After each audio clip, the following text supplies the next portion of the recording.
যেটা দেখি আসলে রাষ্ট্রের যে আইনগুলো আছে, যদি আমরা ধরি পারিবারিক আইন বা বিবাহ আইন বা সম্পত্তিতে অধিকারের প্রশ্ন, যেটা খুব গুরুত্বপূর্ণ, সেই আইনগুলো এমন ভাবে বলবৎ আছে যে নারীর অধস্তন অবস্থাটাকে আরো বেশি মজবুত করার যে কাজ, সেটা কিন্তু রাষ্ট্র করছে। তাহলে মানে এই পুরুষ তান্ত্রিক যে সংস্কৃতি, সেটা আমরা একেবারে পুরো করে রাষ্ট্র পর্যন্ত পুরো জায়গাটায় যেভাবে আয়োজনটা আছে, সেখানে নারী কিন্তু নিজে যে একটা সত্তা হিসেবে সত্তা হিসেবে নিজেকে ভাবা, সেই জায়গাটায় কিন্তু লক্ষ্য করা যায় না। তার নিজের কোনো জগৎও আমরা দেখতে পাই না।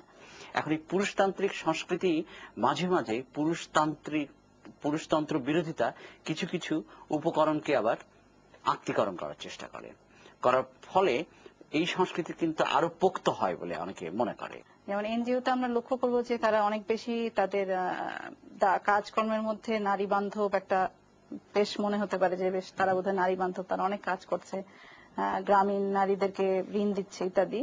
কিন্তু দেখা যায় যে তারা আসলে এমন দাবি কখনোই সামনে আনে না যেটা আসলে পুরো আর্থসামাজিক কাঠামোকে প্রশ্ন করতে পারে। সেটি একটি সমস্যা। হ্যাঁ, সে কারণে সেই একই আপনি অনেক লক্ষ্য করবেন এনজিও বা উন্নয়ন সংস্থা হিসেবে বা উদারনৈতিক নারীবাদী হিসেবে তাদের মধ্যে নারীর এজেন্ডা হিসেবে সামনে আসবে অনেক বেশি দেখা যাবে বিবাহ প্রসঙ্গ, বাল্য বিবাহ প্রসঙ্গ, তালাক প্রসঙ্গ, রেজিস্ট্রেশন প্রসঙ্গ, যেগুলো নিশ্চয়ই গুরুত্বপূর্ণ, কিন্তু সেটার সাথে আসলে পুরো আর্থসামাজিক কাঠামোকে যে প্রশ্ন করা, নারী আসলে কেন অধস্থান অবস্থায় আছে বা কেন শৃঙ্খলিত অবস্থায় আছে, তার সাথে রাষ্ট্রের কি সম্পর্ক, এইটাকে কিন্তু তারা কখনো সামনে আনবে না। এখন বাংলাদেশে গার্মেন্টস শ্রমিকরা প্রায় 22 লাখ গার্মেন্টস শ্রমিক, তার মধ্যে 80% নারী শ্রমিক।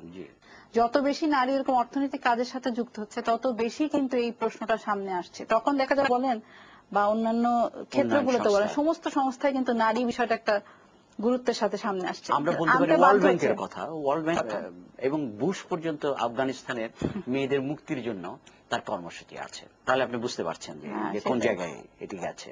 তো এটি হচ্ছে আরেকটি বিষয়। তো এবার আসি আপনার নিজের কাজের বিষয়। আপনি দীর্ঘ সময় ধরে আন্দোলনের ভেতরে হয়েছেন, তো আপনার এই আন্দোলনের অভিজ্ঞতাকে যদি খানিকটা আমাদের সঙ্গে ভাগাভাগি করেন। পরিবার থেকে শুরু করে মানে প্রতিষ্ঠান, রাষ্ট্র, সমস্ত আয়োজনের মধ্যে নারী যে প্রশিক্ষণটা পায়, সে তার চিন্তার জগৎ সমস্ত কিছুতে আসলে কর্তা হিসেবে পুরুষকেই ভাবে।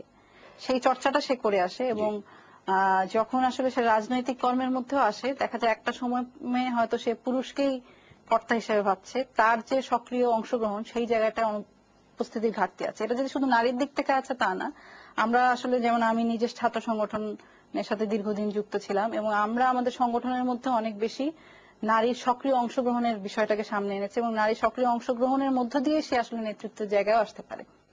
এবং নারীকে তখন যেমন আমরা আমাদের আন্দোলন অভিজ্ঞতার মধ্যে এটা খুব ছিল যে আমরা দেখতাম যে নারীকে অনেক বেশি টোকেনাইজ ভাবে উপস্থিত করার চেষ্টা, যেটাকে আমরা ওই সময় বলতাম যে শোভাবর্ধক ভাবে নারীকে সামনে আনার চেষ্টা। এটা নিয়ে আমাদের মধ্যে খুব কথাবার্তাও হতো যে মিছিলের প্রথম সারিতে হয়তো কিছু নারী শোভাবর্ধক হিসেবে, আবার কখনো কখনো রক্ষা কবচ হিসেবে। দুইটাই আসলে খুবই সম্মান হানিকর ব্যাপার, একজন নারীর আত্মমর্যাদা হানিকর। মূলত কিন্তু আমরা সংগঠন করাকালীন সময় থেকে আনছি, সেটা থেকে উত্তরণের চেষ্টাটা করা দরকার। সেটা যেমন কোনো পুরুষ বা কোনো নেতা হাত ধরে তুলে নিয়ে যাবে না নারীকে, যে তাকে পথ পার করে দিও বা তাকে একটা কিছু নারীর অধিকার আদায় করে দেওয়ার ব্যাপার না।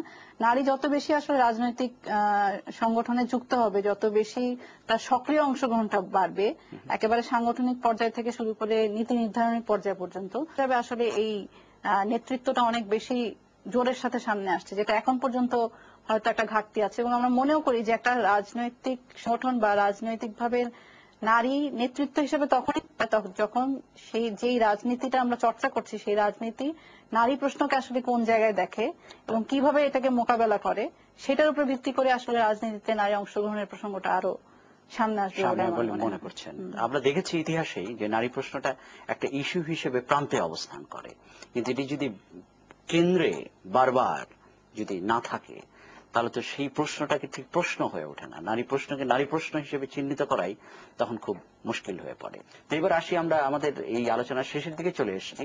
তো আপনি আরেক নারী মুক্তির কথা বলেছি, এবং আমরা যে সময় বাস করছি সময় জাতীয় মুক্তির প্রশ্ন গুরুত্বপূর্ণ, এই অর্থে যে জাতি হিসেবেও আমরা এখনো মুক্ত নই। 1971 সালে মুক্তিযুদ্ধ হয়েছে, কিন্তু মুক্তি আসেনি, কথাগুলো আমরা প্রায়ই বলি। তার মানে জাতীয় মুক্তির প্রসঙ্গটা এখনো গুরুত্বপূর্ণ এবং এটি একটি অসমাপ্ত কাজ। তো এর সঙ্গে নারী মুক্তির সম্পর্কটা যদি আপনি দেখেন, মানে জাতীয় আমরা মুক্তির সাথে আমাদের নারী মুক্তি, দেশের অবস্থাও যদি এখন দেখি, আমরা একটা এখনকার দেশে, সাম্রাজ্যবাদ কবলিত রাষ্ট্রের মধ্যে আছি এবং বিদেশি শক্তি এবং গণতন্ত্রহীনতায় আছি। গণতন্ত্রহীনতার মধ্যে আছি।